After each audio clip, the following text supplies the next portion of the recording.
Scientists found a single bone that rewrites everything we thought about ancient humans. It looked unremarkable, tiny, weathered, a sliver of fossil pulled from a Siberian cave.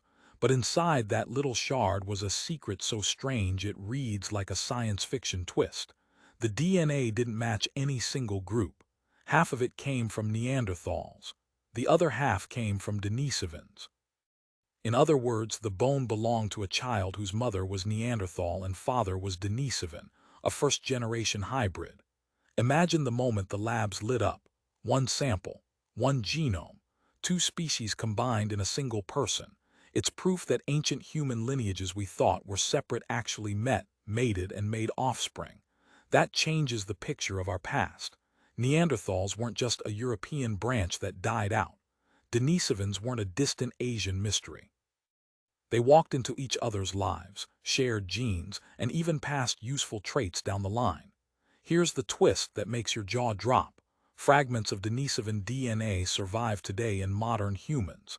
Genetic gifts from that meeting show up in people living on the Tibetan Plateau, giving them an edge in thin air. Footprints of those ancient unions are still inside you. But this bone raises bigger questions. How often did these encounters happen? Were hybrids rare accidents or a common part of life across tens of thousands of years?